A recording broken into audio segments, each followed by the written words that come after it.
All right. Hello, everyone. I want to welcome you to the RetireReady Podcast. I'm David Nicholas. Appreciate you tuning in and joining us for hopefully a good show. I've been wanting to talk about gold for a while. It's been one of those assets that we all know of gold. Many of us may not know how to invest in gold, but it's an asset class that is really just, it's surged. I mean, if you look at the price of gold, up over 40% over the last year. That's almost double that of the S&P 500, almost double of the Nasdaq.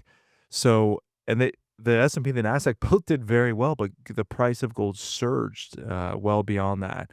And so, I wanted to spend some time just talking about gold. What's driving the big price increase in gold? Should you own gold? If you're gonna buy gold, do you use one of those gold companies on TV, or is there a better place to do that? So I'm gonna share with you where I buy my gold from as well. Also, if we have some time, I also want to talk about the sovereign wealth fund.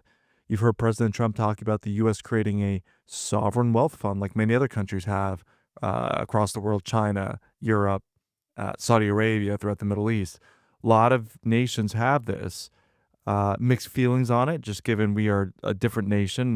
We adhere to the free market, but there could be some benefit to competing globally with a sovereign wealth fund. So we'll spend some time talking about that as well. But just starting out with gold, we're really seeing an unprecedented demand for gold, a flood of demand for physical gold. So if you've been following any of the news on gold, what we've been seeing is there's been gold that's been coming out of London. So London is basically it's almost like the Wall Street of the world when it comes to gold.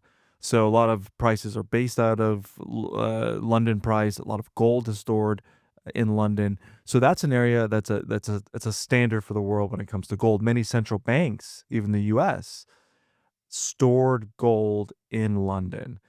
And what happened was it was interesting. So if you look at what happened with gold after President Trump won, it was a very close race. So there was a lot of nations around the world watching this closely. What was going to happen with the election when President Trump won? So President Trump won, and all of a sudden, you had central banks and governments around the world kind of having to quickly make moves. And one of the things that President Trump talked about while he was running was putting tariffs on other nations. And so what happened was pretty initially what set off, and this is post-election, because gold had been rallying prior to the election. But after the election, what happened is you had central banks start buying up gold. And a big reason for this, there's a multitude of reasons, but some of the primary reasons are, number one was to get ahead of any tariffs that they may be in the crosshairs of. And so it was so funny when President Trump got elected, the world leaders that just came, and it was almost like back in the day when there was a new king and world leaders would come bearing gifts and fruitcakes and gold and all these wonderful things for the king. It's almost like we saw it with President Trump. He had world leaders, coming in immediately to try to, one, congratulate the president, but also making sure they didn't want their nation to be on the brunt of whatever President Trump may throw at them, whether that's tariffs, whether it's conflict, whether that's sanctions. So you saw this rush of world leaders, but you also saw central banks around the world buying up gold. So why are they buying up gold? Well, one, gold can be a hedge against a stronger dollar. So on the surface, gold is generally a hedge against the dollar. So if we have a weak dollar, gold generally does well. But also for other nations' currency, if their currency goes down in value, generally the gold that they own will be a hedge against the devaluing of their currency. And they could be devalued currency because of sanctions, because of other economic issues, geopolitical risks. So gold was a great way to get in front of that a little bit. But it's not just the sanctions or not just the tariffs that drove the price of gold. So what happened is when you looked at so if you look at London spot price of gold versus the COMEX price, which is out of New York price of gold, right after the tariffs, the London price of gold was trading about $20 lower than U.S. prices. So again, this is a little technical, and this is more of the trading side of it. But you had London gold prices were $20 less than US prices. And so what was happening was all of these traders that were trading gold here in the US, generally when you're trading a futures contract for gold, you get delivery in cash, meaning I don't really want to receive the gold, but I want to profit off of the price movements in gold, but I get delivery in cash. Well, because the price of gold out of London, which was trading down, I think mainly because of the tariff concern, what was happening is it was actually cheaper, and there's a little bit of arbitrage to buy gold in London to ship it all the way across the pond, all the way over to the US and get delivery in physical gold because it was just a lot cheaper to do that.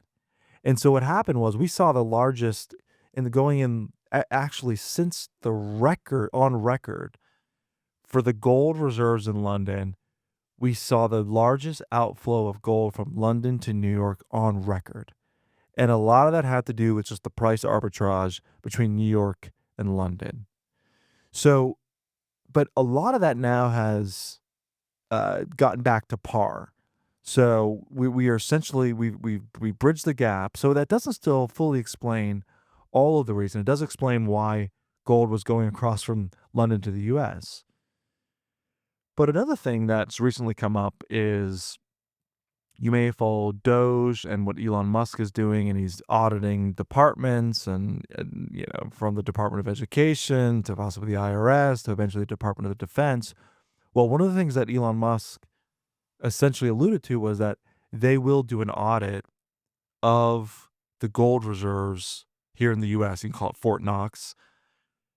But for so long, the amount of gold reserves at Fort Knox has been in secrecy.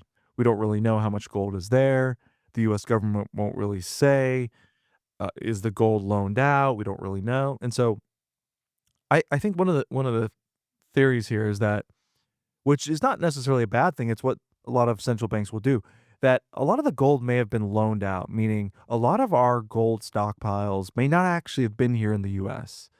And so what the US government, I believe, is starting to do is repatriate US gold, meaning if we have gold in Europe and London, across the world, let's get this gold back home into our reserves here in the US for geopolitical reasons, for state security reasons, but also let's just say we actually do audit our gold. What is the amount of gold that we have? And if that gold's not here, let's bring it home prior to any type of government efficiency numbers being put to paper. And so I think it's very possible that we could actually know how much gold does the U.S. actually have. And I think it's not I think it's a good thing. I think it's good for us to know what is the amount that we have there. But we've seen gold rally, and if I look at the price, I was looking at my notes. So on March of 2024, I was on Stuart Varney's show on Fox Business, and I told viewers and I told our clients that gold could rally 20%. So this would have been about a year ago, last March. Well, I said it would rally 20. I was wrong. And like I said, it ended up rallying over 40%. So even I underestimated the rise and the extreme move higher in the price of gold. So generally, we look at gold as a hedge against geopolitical risk. I always say gold's not really a hedge against inflation. I know we like to think of it as a hedge against inflation, but during the inflation of 2020 to 2023, gold didn't really do that much. So you had inflation skyrocketing, and gold actually didn't perform that well. But that's why I would say gold is more of a currency hedge. It's a hedge against the dollar. It's a hedge against central bank around the world. It's a hedge against other nations' currency, but it's not always a hedge against inflation. But at times it can be. And so I think when you add tariff concerns, you add geopolitical risks in Asia and Europe and the Middle East, when you add central banks storing gold in their own nations and inside their borders, all of that has driven the price of gold higher. Now, one other little factor so at the start of the Ukraine war, Russia had assets that were in dollar denominated what we call dollar-denominated assets. So these could be treasuries, these it could be cash, it could be, companies.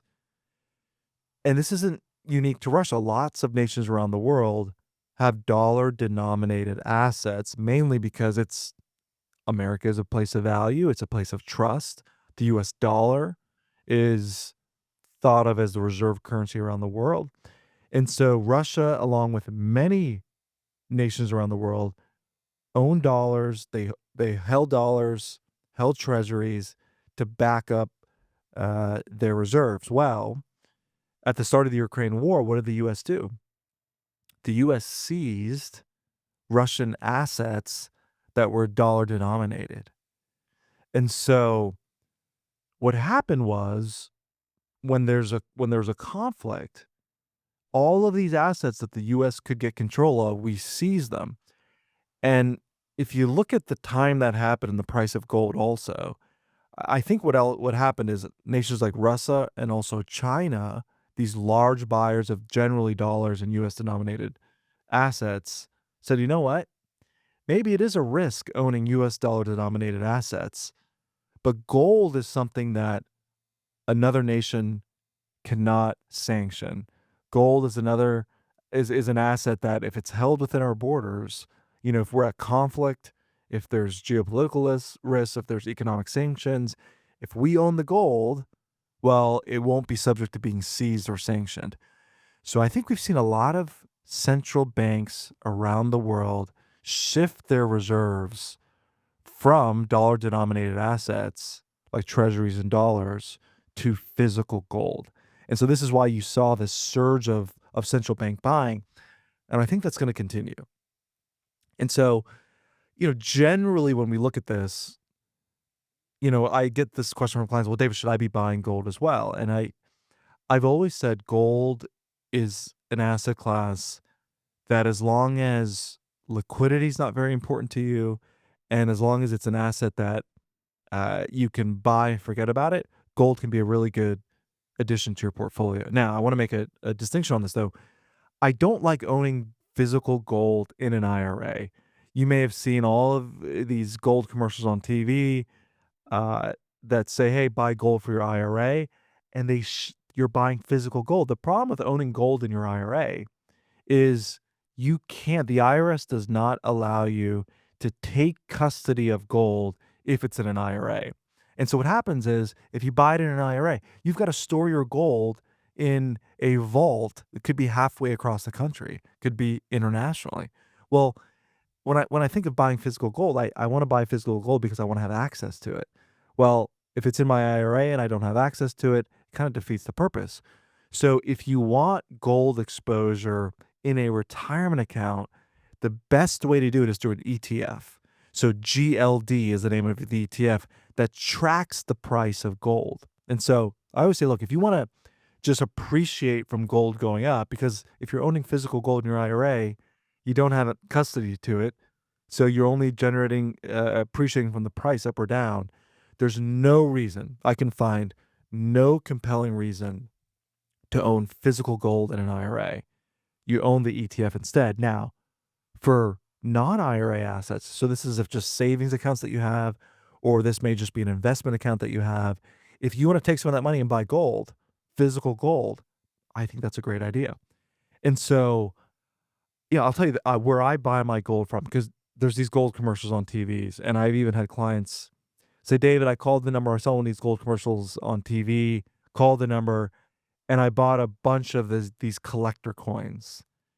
And I would urge our listeners, our clients, investors, stay away from collector coins.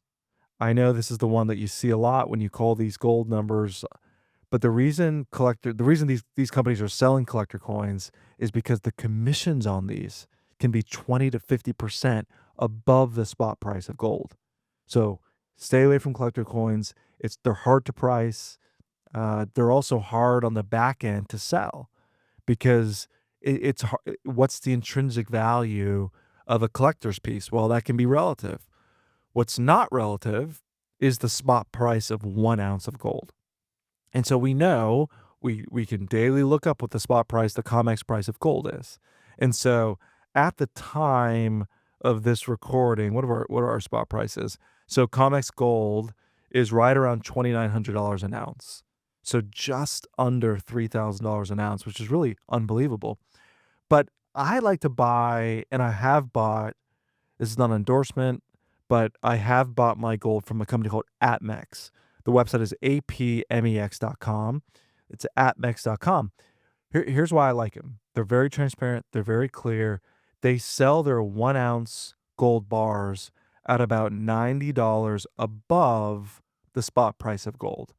So if gold is trading at about $3,000 an ounce, I'm on the website now. 1 ounce gold bar is about $3,040. So it's about $90 above the spot price of gold. It's clear, it's transparent. You know exactly what you're paying for these ounces of gold. Now, it's funny, if you look at a picture of gold ounces, and I kind of was surprised by this when I got it, and maybe it's just from movies and Indiana Jones, but when I was thinking I was buying, when you're spending $3,000 on a gold bar, you think a nice, like, Hershey bar size gold bar that you're getting, and you can kinda hold on to it, and you can store it, it's very shiny and pretty. These 1 ounce gold bars are about this big, and so just be prepared when you may spend thousands and thousands of dollars on these gold bars, and they're not really gold bars. They're bars, but gold bars, a 1 ounce gold bar is about that big. And so, I've never been more disappointed when I spent, all this money on gold, and it was, I could hold it all in the palm of my hand. But, uh, well, how much gold should you buy? Again, this is different for every person, but I generally think whatever your liquid net worth is, a good place to start is 5 to 10% of your liquid net worth. So if you have $50,000 in savings, or you have $50,000 in investment accounts, I would figure somewhere between $2,000 to $5,000, so 1 to 2 ounces of gold. If you're someone that's sitting on $1 million of liquid assets, you could have upwards of $50,000 to $100,000 in physical gold. And again, well, David, what's the point of buying gold? It's not going to generate me any income. It's not going to be able to cover my expenses in retirement. So is it purely just a speculative play? Well, in some ways, it's a hedge for your net worth. So that's the best way I look at gold. It's an insurance policy for your net worth. If the dollar gets devalued significantly, not always a hedge against inflation, but it can be if inflation skyrockets. There's something of asset that you have. An asset class that you have that's not very correlated to your stocks, your bonds, your cash, or your other investments. And so this is why, again, I've had clients say, David, I'm going to convert 100% of my IRA to gold. I don't recommend doing that. But 5 to 10% of your liquid net worth, whatever that number may be, I think is a good place to start. APMEX, apmex.com. It's where I buy my gold from. They don't pay me. I'm not endorsing them. It's just I did a lot of research, and to me, that's one of the most straightforward, lowest cost places you can go to buy gold. I like their 1 ounce bars. You can find different varieties of them. They've got different designs and things, but I generally just either buy the Credit Swiss bars, or the 1 ounce gold APMEX, just regular non-brand name bars. And those are the ones that ultimately I believe will hold their value because they're the gold that's available for delivery. They're not jewelry. It's not a collector's coin. It's a true 1 ounce gold bar that you can purchase. So, so do I think gold is heading higher?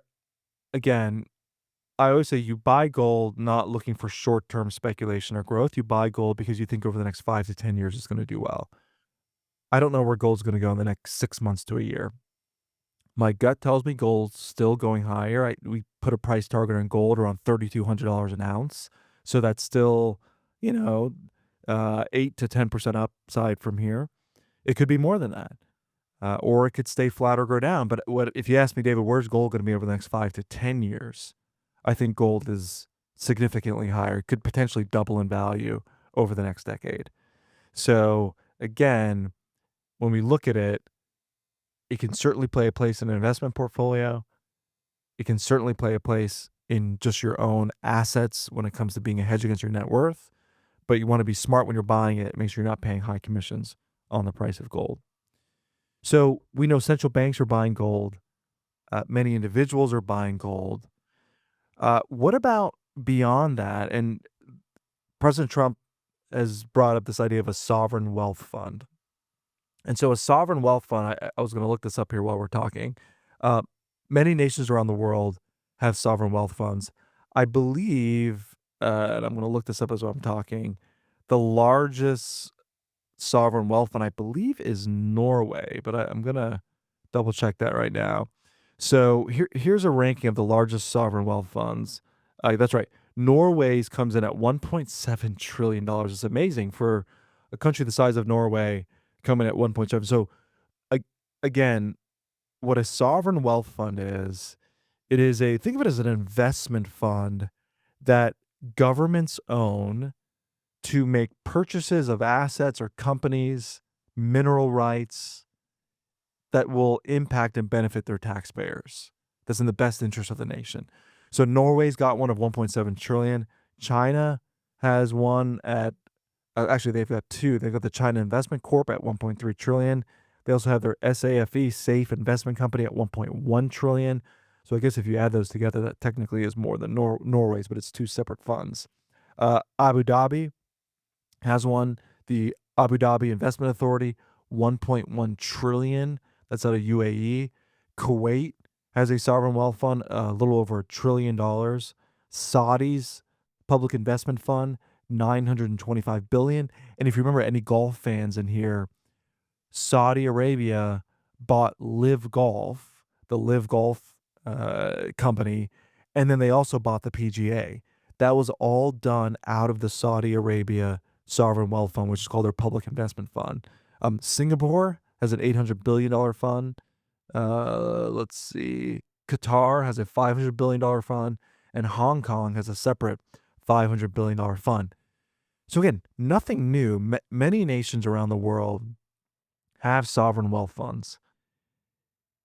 In one way, it really excites me about having a U.S. sovereign wealth fund. But in one way, it also makes me nervous in that obviously I'm a big proponent of the free market.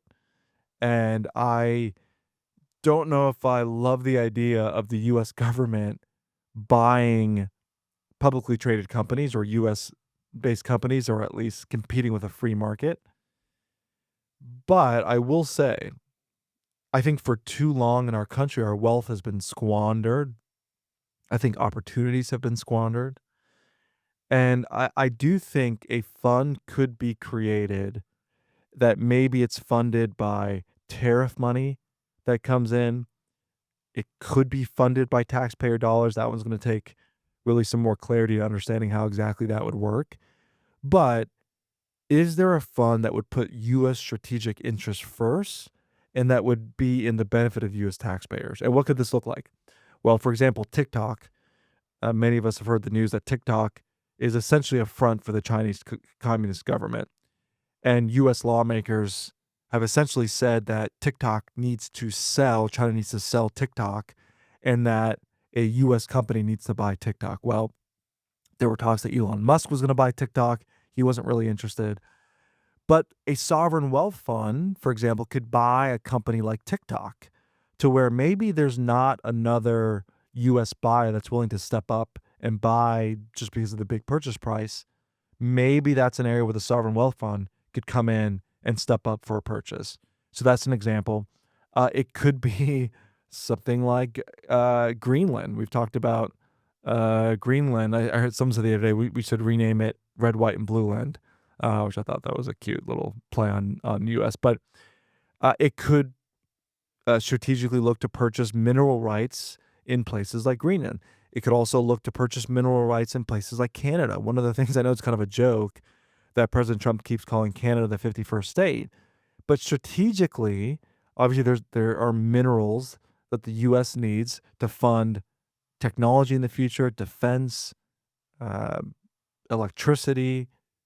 There's a lot of minerals and resources up in Canada, Greenland, really throughout the world that many sovereign wealth funds around the world, they own these mineral rights inside their fund. Gold can be another asset class that a sovereign wealth fund could own. And if you see Scott Bessent, Treasury Secretary that President Trump appointed, he's a big proponent of gold. He personally owns gold. So there's a lot of driving factors around why a sovereign wealth fund could make sense.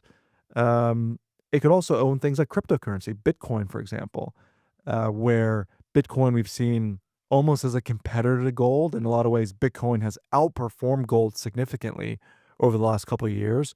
But Bitcoin could also be another asset class that is inside of a strategic wealth fund. And so, again, there's a free market argument against a sovereign wealth fund. But there could be a national security interest, a US taxpayer interest in a sovereign wealth fund.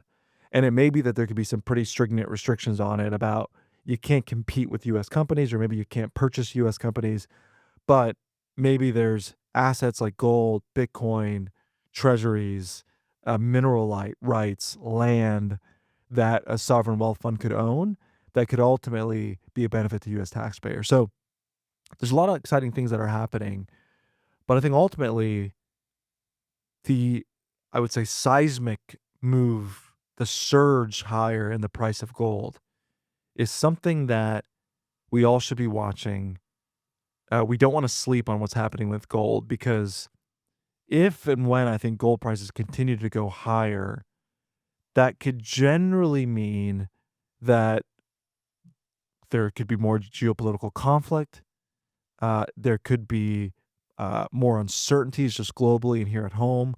And individuals and institutions and central banks are buying gold as a hedge against a multitude of things, whether that's war, whether that's geopolitical issues, whether that's tariffs, whether that's inflation, or whether that's their currencies being depleted, or as a way to get off dollar denominated assets and to buy gold to help protect their own strategic interests.